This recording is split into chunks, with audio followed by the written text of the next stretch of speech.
नमस्कार, मैं हूं प्रकाश चंद्र होता। छत्तीसगढ़ की आज बात अगर करेंगे, छत्तीसगढ़ की जो बजट है वो 1 लाख करोड़ से भी अधिक है। 125 लाख टन धान से भी अधिक उत्पादन होता है छत्तीसगढ़ में। कोयला, बॉक्साइट, लोहा अयस्क, 28 किस्म के खनिज छत्तीसगढ़ में मिलते हैं।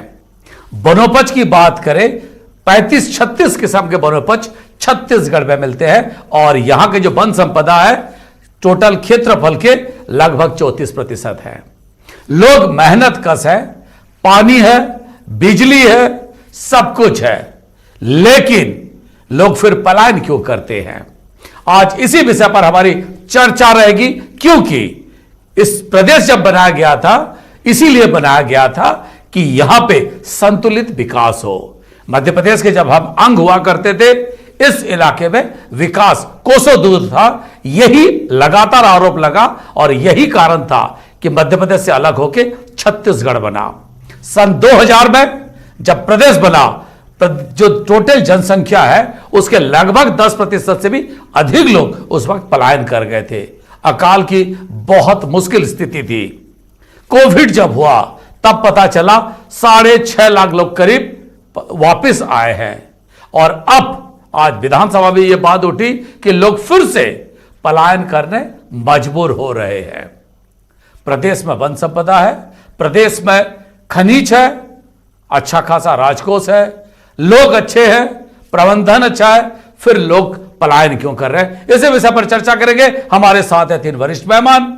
पूर्व कृषि मंत्री, वित्त आयोग के अध्यक्ष भी रह चुके हैं चंद्रशेखर साहू जी, बीजेपी के बड़े नेता है, वो हमारे साथ आज हैं।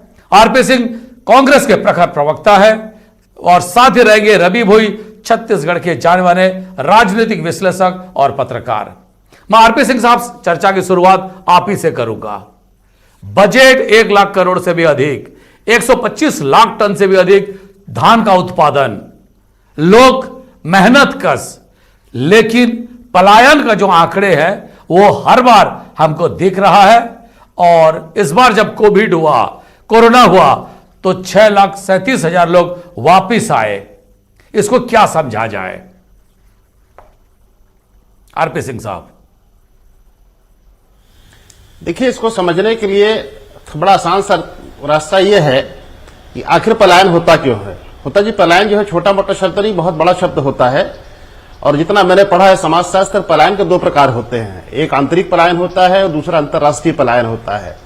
आंतरिक पलायन में भी जो आप देखेंगे तो आगे चल के 2 प्रकार के पलायन होते हैं और उसके पीछे जो कारक होते हैं वो 2 होते हैं। एक होता है पुश कारक, जो आपको अपने राज्य से बाहर जाने के लिए आपको धक्का देता है, जैसे राज्य का अच्छा माहौल ना होना, आपके परिवार की सुरक्षा के लिए वहां आप अच्छी व्यवस्था ना होना, आपका रोजगार वहां ना मिलना, उस राज्य में ज्यादा प्रदूषण होना, ऐसे तमाम फैक्टर होते हैं जो अपने गृह को छोड़ने के लिए, अपने राज्य को छोड़ने के लिए आपको बाध्य करते हैं। दूसरा जो कारक होता है उसको बोलते हैं पुल फैक्टर, यानी वो परिस्थितियां जो लोगों को अपनी तरफ खींचती हैं, जैसे अच्छी शिक्षा, अच्छा स्वास्थ्य, अच्छा रोजगार, अच्छा पर्यावरण। तो अगर यहां से 6 लाख से अधिक लोग पलायन करके इस राज्य से बाहर गए थे, तो 15 साल जो लोग सत्ता में थे, सबसे पहले जिम्मेदार कोई है तो उन लोग जिम्मेदार हैं। आपने देखिए हुआ क्या होता जी कि 6.5 लाख से अधिक लोग पलायन करके गए थे, ये सच है, और उतने ही लोग वहां से वापस आए हैं।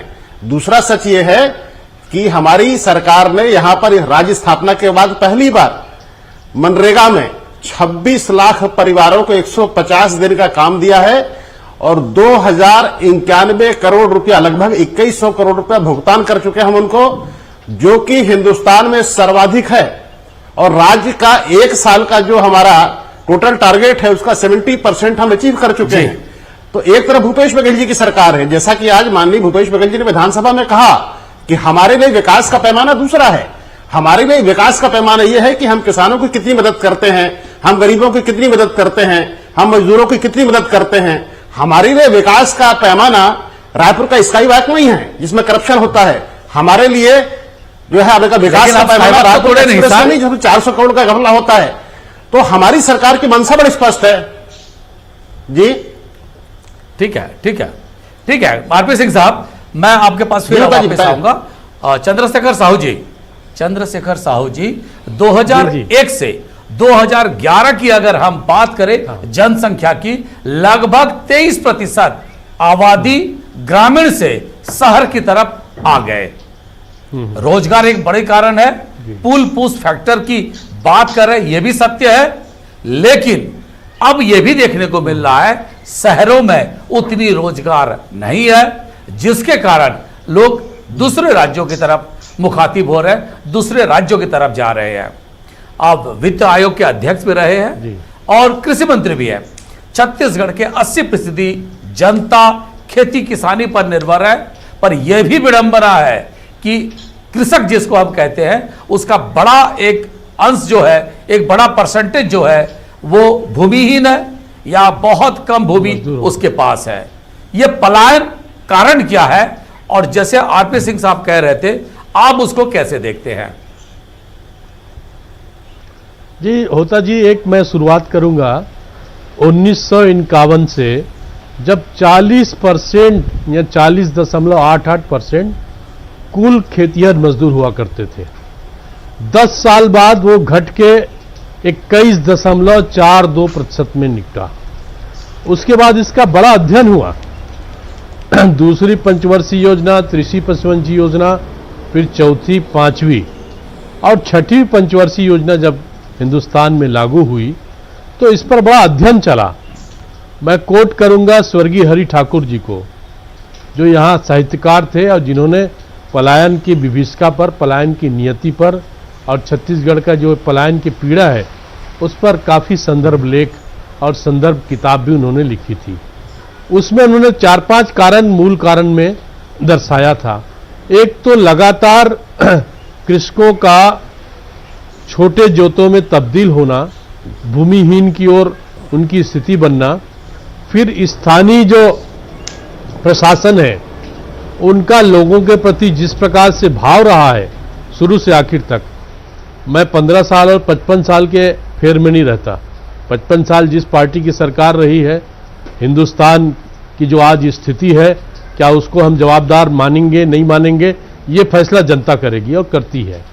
लेकिन मेरा ये कहना यह है कि छत्तीसगढ़ में जहां अपार वन संपदा है, विपुल जल संपदा है और अपार खनिज संपदा है, मानव संपदा है, ये एशिया का ऐसा भूभाग जहां डेवलपमेंट के सारे पृष्ठभूमि एक साथ मौजूद है, वहां कहीं न कहीं मुझे लगता है कुछ न कुछ नीतिगत विषय पर भी हम लोग पीछे हो जाते हैं। चाहे मेरी सरकार हो, चाहे और किसी की सरकार हो, चाहे किसी अन्य पार्टी की सरकार हो, इस विषय पर जितना गंभीर अध्ययन होना चाहिए, ये यदि और होता तो उसका मूल कारणों पर शायद बेहतर हो होता। सकते थे।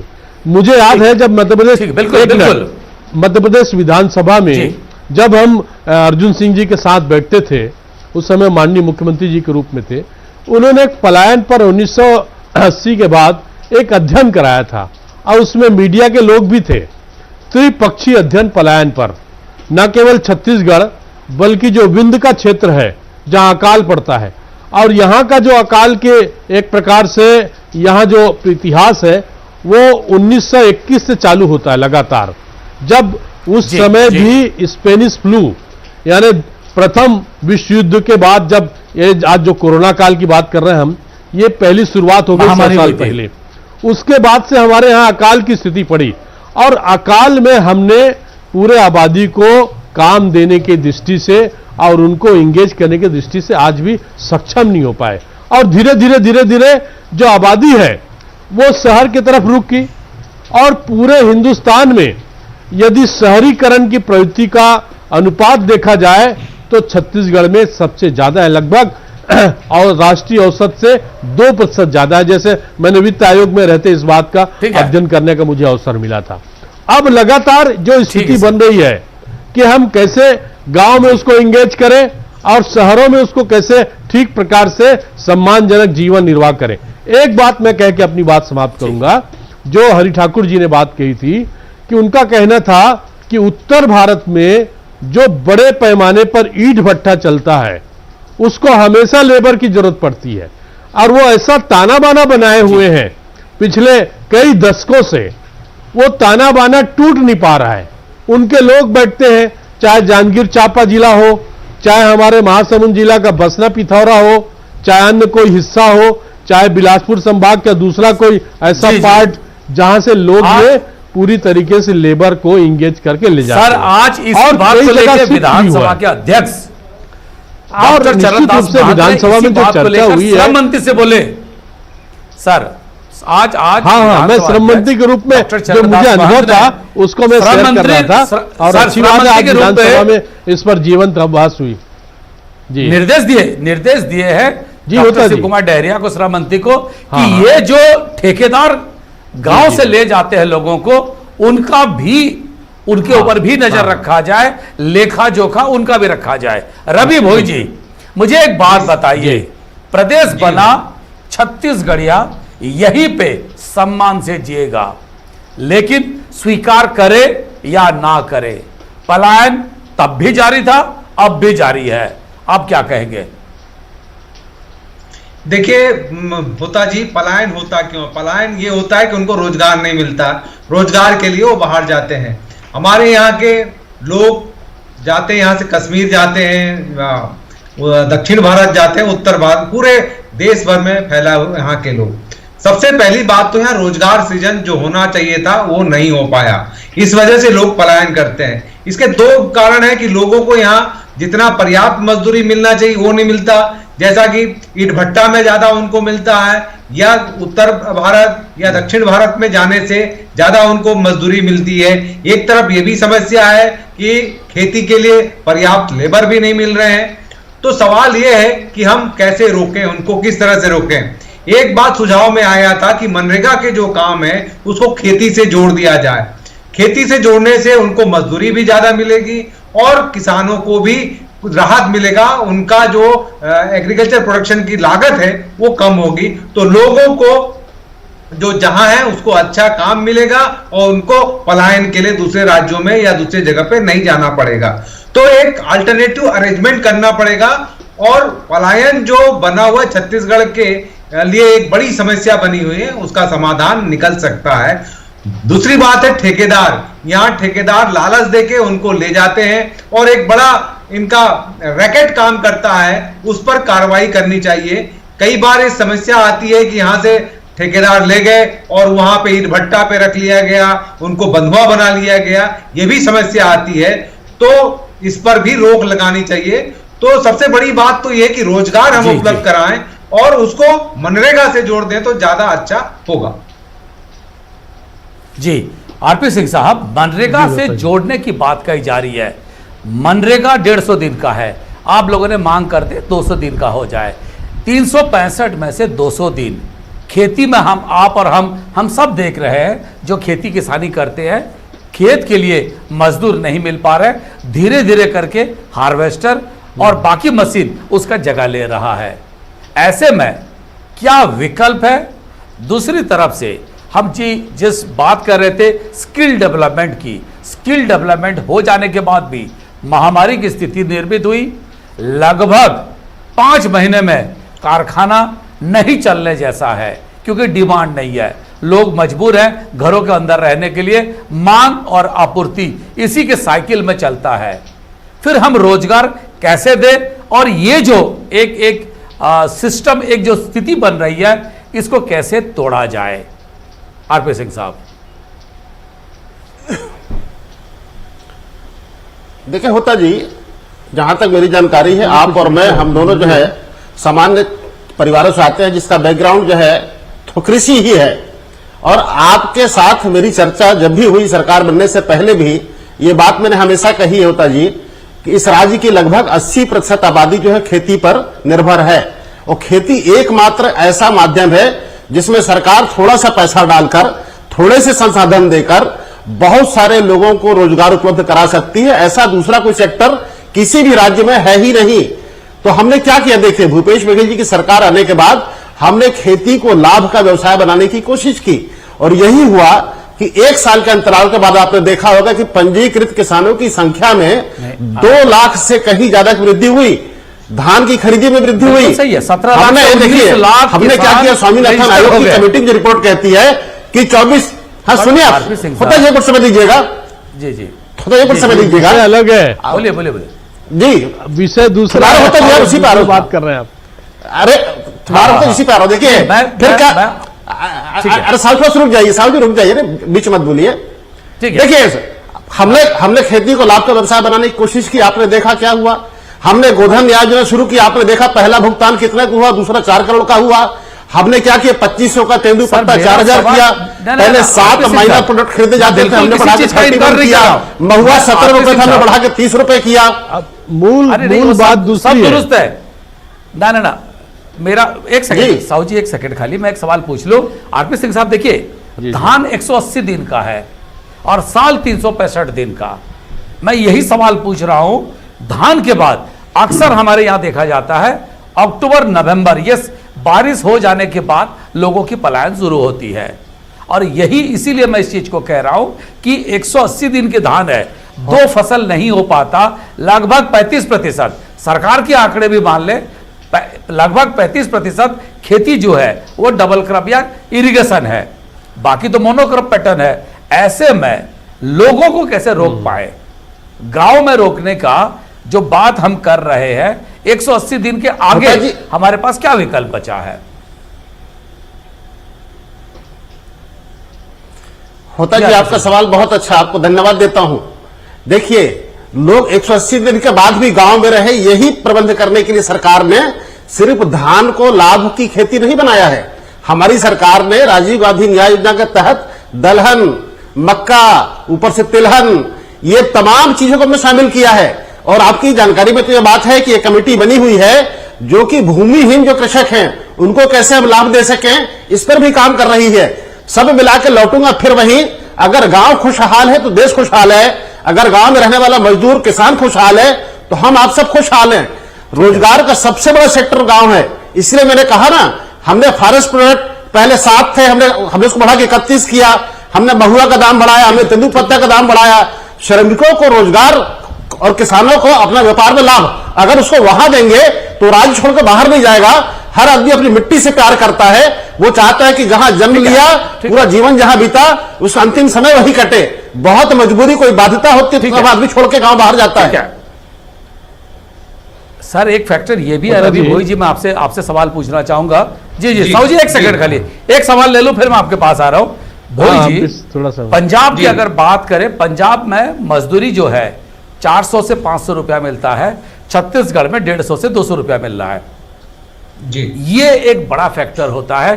दूसरी बात, जब लोग पलायन कर से वापस आए चेन्नई से, तो पता चला कि 6 महीने के लिए 1 लाख रुपया यह तय कर दिया जाता था और यहीं से मजदूरों को चेन्नई तक, तमिलनाडु के अलग अलग जगह तक ले जाया गया। ऐसे में जब बाहर इतने ज्यादा पैसे मिल रहे हैं, उसी खेतीहर मजदूर के लिए या बाकी काम के लिए जो सरकारी रेट है, जो छत्तीसगढ़ का है और जो बाकी जगह का है, उसमें काफी अंतर है। क्या यही फैक्टर है कि लोग पलायन कर रहे हैं? देखिए होता जी, ये तो बड़ा फैक्टर है, इकोनॉमिक जो फैक्टर होता है, निश्चित मजदूरी तौर का पर दर है। अगर आदमी को कहीं जी आदमी कहीं ज्यादा पैसा मिलेगा, भोई साहब जी ठीक है। जी, जहां वही ज्यादा मैं पैसा एक मिलेगा- बार भोई जी से कर दूं, फिर आऊंगा आरपी सिंह साहब। जी ठीक है। जी, सही है, जहां पे मजदूरी ज्यादा मिलेगी तो वहां निश्चित तो तौर ये से कुछ लोग विषय है अपने जाएंगे। साथ में। और जी, और दूसरी ये चीजें करना पड़ेगी, जैसे आप कह रहे हैं 185 दिन, तो हम वहां पे लघु उद्योग, कुटीर उद्योग कर सकते हैं, गौपालन, गौ सेवा और ऐसे बहुत सारे गांव में कर सकते हैं। इसके पहले हुआ करता था। और कृषि का जो है अलग से धान के अलावा गर्मी में बहुत सारी फसलें ली जा सकती हैं, जिसमें कृषि मजदूरों को और किसानों को एंगेज किया जा सकता है। तो थोड़ा थोड़ा हो रहा है, लेकिन जो मात्रा में, जिस मात्रा में होना चाहिए वो अभी भी नहीं हो रहा है, इसलिए लोगों को बाहर जाने के लिए मजबूर होना पड़ रहा है। जब हम मजदूरी की दर बढ़ाएंगे और लोगों को रोजगार मिलेगा तो जी होता जी, साहू जी मैं एक सवाल पूछ लूं, फिर आप बताएंगे अपनी बात। जी एपीजे अब्दुल कलाम जब राष्ट्रपति थे, सवाल नहीं, वो छत्तीसगढ़ आए थे। जी हाँ, उन्होंने गांव और शहर के लिए एक योजना बनाई, पूरा योजना बनाए थे उन्होंने। जी पूरा providing urban facilities in rural areas, उस पे उन्होंने कहा था कि जो गांव के लोग areas, हाँ। शहर की तरफ पलायन कर रहे हैं उनको वो सारे फैसिलिटीज गांव में दिया जाए। ये नहीं हो पाया धरातल पे। आप कुछ कहना चाहते थे साहू जी, कुछ कहना चाहते थे आप? जी, मैं वही कहता हूं, उसका नया रूप अभी रर्बन एक स्कीम आई है। आपको याद होगा जी। डोंगरगढ़ में ये लॉन्च हुआ था और वहां पर एक महिला का पैर छूते हुए हमारे प्रधानमंत्री जी ने यह कहा था कि हम इस योजना को यदि ईमानदारी से लागू करेंगे तो निश्चित रूप से कुछ न कुछ परिवर्तन होगा। और एक बात और है जी, जो किसानों की पेइंग कैपेसिटी है, यानी उसको देने की जो क्षमता है दूसरे राज्य से कम है और ये शुरू से है। ये जो हमारी बिल्कुल। बदहाली है, हम जो अकाल से पीड़ित रहते थे और हम जो अकाल से ग्रस्त रहते थे, उसके वजह से बहुत सारे हमारी जो कैपेसिटी है उसमें अंतर पड़ा। मैं तो मूलतः किसान ही हूँ और आप जानते हैं कि उस समय भी हमने कृषि बजट लाने की कोशिश की थी। 2 साल कृषि बजट भी छत्तीसगढ़ की विधानसभा में पेश हुआ। उसके पीछे मंशा वही थी कि किसानों की जो देने की क्षमता है और क्रय शक्ति है, बट आप कितने दोनों में संतुष्ट हैं? वृद्धि हो। सर, आपने और किसानों इसके लिए किसानों सब के लिए प्रयास बजट हो। लाए। केवल सरकार ही नहीं, सरकार के अलावा भी जो हमारा सामाजिक ताना बाना है उसको सुधारने के लिए जो भी फैक्टर हैं उनका भी सहयोग हमको मिले। हम केवल सरकार पर ही आश्रित रहेंगे, वहां तक बात नहीं बनेगी। हमारा जो पौनी पसारी है, जो गांव में नाव धोबी लोहार कहार, ये इसको भी हम किसी तरीके से पुनर्वासित करें। फिर ये जो रूरबन एनबीओडिया है पूरा है, उसके अलावा भी जो हमारे पुराने इंडस्ट्रीज हैं, चाहे हम किसी भी रूप में एक हो, बात है उसको सर, यदि हम पुनर्वासित करें, साहू जी, पुनर्स्थान आप करें, स्वयं तो निश्चित रूप से उसका लाभ मिलेगा। और जैसे मूल रूप से कहा गया 365 दिन में यदि टारगेट बनाए 275 दिन हमारा खेत ये एक प्रकार से भरा रहे तो उसका असर होगा हमारे सामाजिक आर्थिक ताना बाना पर, गांव के लेकिन सर, जब मोनोक्रॉप पूरे प्रदेश पैटर्न की है अर्थव्यवस्था पर साहू जी, मोनोक्रॉप पैटर्न को चेंज करने की बात हमेशा हम सुनते रहे। और स्वर्गीय जोगी जी का मैं याद करना चाहूंगा, उन्होंने शुरुआत की थी, उसके पहले भी शुरू हुआ था कि हम यहाँ पर फसल चक्र परिवर्तन की बात कर रहे हैं। और चाहे जिस रूप में भी हो, उनको सिंचाई की सुविधा, जैसे कवर्धा बेमेतरा इलाका में बंदिया सिस्टम है, बहुत अच्छा सिस्टम है, डबरी सिस्टम भी कोई खराब नहीं था। और यदि हम फसल चक्र को जिस रूप में आज देख रहे हैं उसमें और ज्यादा परिवर्तन होगा। अच्छी बात है यदि वर्तमान सरकार कर रही है तो उसके पहले सवाल है सर, ये सरकार चाहती थी, सोयाबीन भी कन्वर्ट हुआ और गन्ने में भी कन्वर्ट हुआ, लेकिन उसका इंपैक्ट पूरे टोटल सोसाइटी पर कैसे पड़े, ताकि ये 6,33,000 जो हमारे सामने आज आंकड़े आया है कि पलायन करके लोग गए थे लौटे, ये कम से कम आंकड़े में घटोतरी हो और ये स्थिति में निश्चित रूप से सुधार हो। साहू जी, सरकार चाहती है 5% जो खेती है, जो धान की खेती का 5% घटाकर उसको मक्के में और बाकी कैश क्रॉप में उसको परिवर्तन करना चाहती है, लेकिन किसान तैयार नहीं हो रहे क्योंकि 2500 रुपया जब क्विंटल पे धान मिलेगा तो वो बाकी फसल क्यों लेगा? मैं इससे एग्री नहीं करता हूं। होता जी, ये आज भी मक्के के फसल लेने के लिए लोग तैयार बैठे हैं। आप पखांजूर से लेके कोंडागांव से लेके देवभोग से लेके मैनपुर तक आ जाइए, इधर और भी कई इलाके हैं जहां मक्के का और हमारे आपके सरकार जांजगीर चांपा में कोशिश की सर, सफलता नहीं मिली। भोला मानुपा रविंद्र चौबे कृषि मंत्री और जांजगीर जिला में आप पानी ज्यादा है, सिंचाई ज्यादा है, तो उसको दूसरे क्रॉप में आपको कन्वर्ट करना पड़ेगा। मक्के के अलावा भी जो दूसरे क्रॉप है, चाहे सरसों ले, चाहे और दूसरे कैश क्रॉप ले, चाहे मल्टीपल क्रॉपिंग हो, लोग केवल धान लेना चाहते हैं, जिले वाइज बताना पड़ेगा। और जो परंपराएं हैं और जो आधुनिक टेक्नोलॉजी है, दोनों का इस्तेमाल करना पड़ेगा और सबको जुटना पड़ेगा। सामाजिक आर्थिक जो ताना बाना है उसको अपग्रेड करने के लिए सबका सहयोग चाहिए, सरकार को भी सहयोग चाहिए और जो भी हमारे कार्यकारी पूंजी आबादी है, कार्यशील आबादी है, जिसमें किसान भी है, मजदूर भी है, युवा भी है, ग्रामीण दस्तकार भी है, महिलाएं भी है और बुजुर्ग भी है, इन सारे आबादी को आपको कार्यशील क्षेत्र में ले जाना पड़ेगा, ऐसा मुझे लगता है। और इसलिए आपने जो एक बहुत गंभीर विषय को आज चुना है निश्चित रूप से होता जी, आप छत्तीसगढ़ और उड़ीसा दोनों के एक प्रकार नाइबरिंग स्टेट है, दोनों के विषयों को जानते हैं और कालाहंडी के भूखमरी तो पूरे दुनिया में एक प्रकार से चर्चा का विषय सर। आज उससे हम मुक्त हो गए हैं। आज समय हो गया सर, ये अच्छा चंद्रशेखर साहू जी, आरपी सिंह साहब और रवि भोई जी, आज समय हो गया है, इससे ज्यादा इजाजत नहीं देता हमको समय, लेकिन किसी और दिन हम इसी विषय को लेकर फिर चर्चा करेंगे, क्योंकि छत्तीसगढ़ का यह सबसे बड़ा समस्या है। तीनों मेहमानों का धन्यवाद। एक बात तो तय है, एक फसली या जिसको अंग्रेजी में मोनोक्रॉप कहा जाता है, जब तक वो परिवर्तन नहीं होगा तब तक शायद छत्तीसगढ़ में लोगों की आर्थिक स्थिति भी परिवर्तन होने की संभावना कम है। इस बात को भी हमको ख्याल रखना होगा। कारखाना सभी को नौकरी नहीं दे सकती, इसीलिए गांव में उस तरह का परिवेश निर्माण करना पड़ेगा जहां रोजगार का अवसर मिले, नहीं तो प्रदेश के जो पलायन का दंश है ये झेलना पड़ेगा हमको लगातार। आज समय हो गया, एक नया विषय लेकर कल फिर उपस्थित होंगे, तब तक हमें दीजिए विदाई।